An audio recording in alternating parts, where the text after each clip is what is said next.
Forecasts and budgets are crucial for executing company strategies, providing a future-oriented approach to inform management decisions and aid in strategic implementation.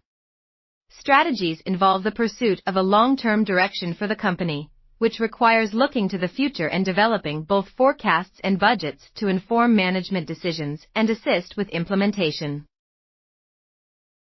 The Chartered Institute of Management Accountants, SHIMA, defines a forecast as a prediction of future events and their quantification for planning purposes. Forecasts can take many forms and can use a host of techniques. Examples of forecasts include business forecasts of future sales revenues and expenses, industry forecasts of innovations and developments in a particular industry, and many more. One common approach to forecasting is to use statistical techniques, generally based on regression, to identify trends in past data. Those trends can then be extrapolated into the future. These techniques assume that past trends will continue. In its simplest form, the regression may show that revenues have increased at an average of, say, 8% per annum in the past, and so a case can be made that they will continue to increase at that rate into the future. Clearly, the assumption that past trends will continue is potentially naive because they can be disrupted by factors that can be difficult to foresee. While statistical methods rely on past trends, they can be disrupted by unforeseen factors, such as regulatory changes or shifts in market dynamics, making forecasts potentially naive. Intuitive forecasting techniques, such as the Delphi method, leverage expert consensus to predict future developments, relying on industry expertise and the ability to interpret comprehensive information. This powerful tool has been shaping how we approach complex decision-making and forecasting for decades. At its core, the Delphi technique is about harnessing the collective wisdom of experts through a structured process of iterative feedback and anonymous input. By engaging a panel of specialists and systematically refining their opinions, we can achieve a more nuanced and reliable consensus on challenging issues where empirical data might be scarce or uncertain. In essence, the Delphi technique transforms individual expertise into a collective foresight, minimizing the impact of biases and fostering a more balanced perspective. Whether we're navigating strategic planning, forecasting future trends, or tackling policy development, understanding and effectively applying the Delphi technique can significantly enhance our ability to make informed and strategic decisions. In a business context, forecasts will be intended to inform and underpin decisions.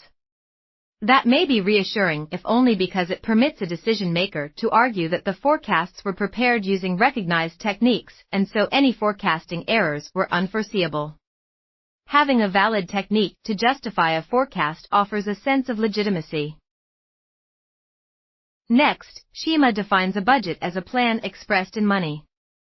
It is prepared and approved prior to the budget period and may show income, expenditure, and the capital to be employed. Budgets should not be confused with forecasts. A forecast is essentially a passive prediction of what will happen in the future. A budget is an active statement of intent. Forecasts and budgets are often confused, but they are very different. For example, a forecast of the cost of heating and lighting an actuarial consultancy's offices would be useful information to have in planning its operations. A budget for heating and lighting may well start with a forecast of the cost, but a budget would differ in two crucial respects. Firstly, it may be decided that the forecast expenditure is not optimal. Secondly, expenditure on heating and lighting might be considered in terms of a wider plan for the organization. A budget is essentially a planning tool that gives all managers a set of targets that are mutually supportive and consistent. Forecasting is an important element of budgeting, but the budget will actively engage with forecasts rather than simply taking them for granted. Next, we are going to explore a crucial aspect of strategic financial planning, the interplay between long-term and annual budgeting. Typically, a company sets long-term plans to align with its broader corporate strategies. This might involve developing a detailed outline budget for a period such as the next 5 years. This timeframe allows us to strategically position ourselves in the market, make informed investment decisions, and prepare for future challenges. However, a long-term budget is not a static document.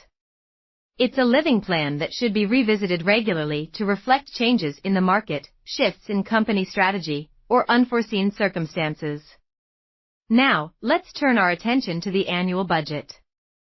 An effective annual budget communicates our plans and targets for the year ahead with precision and clarity. It often includes monthly breakdowns, allowing us to monitor progress and make adjustments as needed throughout the year. This granular approach ensures that we stay on track with our long-term objectives and adapt to any changes in the business environment. We're going to explore two important methods of budgeting that are used in many organizations: the top-down approach and the bottom-up approach. These approaches play a crucial role in how businesses allocate resources and plan their financial strategies. In top-down approach method, the budgeting process begins with senior management. Executives and top leaders set the overall budget and financial targets for the entire organization. They determine the total amount of money available and allocate it to various departments or units. Once the budget is set at the top, it is handed down to the departments, which then work within these predefined limits. Now, let's discuss the bottom-up approach. In this method, the budgeting process starts at the departmental level. Each department or unit prepares its own budget based on its specific needs and operational requirements. These individual budgets are then combined to form the overall organizational budget. Another motivational issue is the question of budget stretch. If managers are set slack targets that are easily achievable, then they may be reluctant to exceed expectations because that will probably lead to more demanding targets in the future. A stretching budget may motivate staff to excel, although they may become demotivated if the target is clearly unrealistic, especially if feedback does not allow for the possibility that the targets were unachievable. The budgeting process is a critical component in managing finances, whether for a business, a project, or even personal finances. Budgeting isn't just about crunching numbers, it's a structured process that helps organizations and individuals plan, allocate resources, and achieve their financial goals. Let's break down the budgeting process into 4 key steps: identifying the limiting factor, deciding targets, setting the operational budget, and reviewing and implementing. The preparation of a budget requires a great deal of administrative effort as well as an understanding of the business industry and its strategy. It also involves an ability to generate realistic forecasts. Sales staff set targets for the year ahead. That might require an understanding of the economy to allow for factors that could affect demand.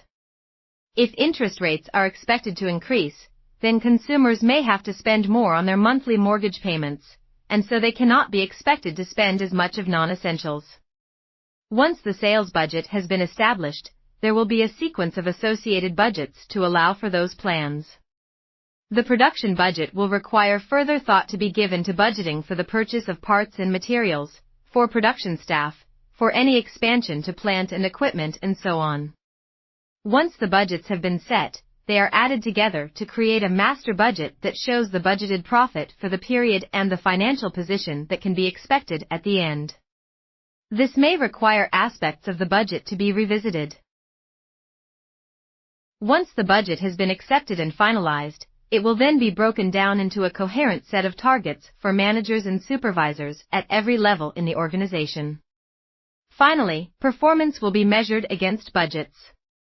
Differences between actual and budget are called variances, and variances can be classified as adverse or favorable. Managers at each level will receive feedback on their performance, and attempts will be made to rectify problems as they arise. One advantage of budgets is that the senior management can use budget reports to identify areas that are most in need of their attention. Small variances suggest that everything is proceeding according to plan, while large variances may call for more attention. One matter that requires a little thought is the question of flexing budgets. If, For example, the factory had to increase production because sales revenue exceeded the budget, then it is very likely that some costs will increase as a result. It is almost certain that the cost of materials consumed will exceed the budget. Treating the variance on materials as adverse might demotivate the factory manager because the additional cost was unavoidable. The danger is that automatically flexing all of the budgeted production costs will reduce the incentive to minimize costs overall. For example, it may not be necessary to spend more on wages if the additional output could be achieved through more efficient working patterns. While budgetary control is almost certainly vital to ensure that businesses operate in an efficient and coordinated manner, there have been concerns that budgets can harm performance. One concern with budgets is that they limit performance and encourage incremental thinking on the part of senior management. Budgets can also raise motivational issues. Unduly stretching budgets may be rejected as impossible, although there is also evidence that staff internalize such targets even if they know that they cannot be achieved. Budget holders may be unwilling to exceed their targets because they do not wish to see future targets made more demanding. This concern leads on to the suggestion that annual budgets simply start with the previous year and make minor adjustments to reflect actual performance. There have been attempts to develop alternatives to incremental budgeting. One of it is zero-based budgeting, ZBB. ZBB literally does start with a blank sheet and everything has to be determined from the beginning. ZBB is rarely used in practice because of the significant time that it involves, but there can be value in considering whether certain costs might be dispensed with or significantly reduced. Beyond budgeting is another alternative, which basically means that individual branches do not receive budgets. Instead, each branch manager is measured on their branch's performance. This approach is often associated with a Scandinavian bank that stopped setting targets for the number of new customer accounts and the amount of business done. It then ranked its branches based on actual results. This effectively put the branch managers in competition with one another. The beyond budgeting approach may work in some situations, but it could prove chaotic in a business that requires decisions to be taken in an integrated manner. For example, it could lead to the sales staff selling more than the factory can manufacture.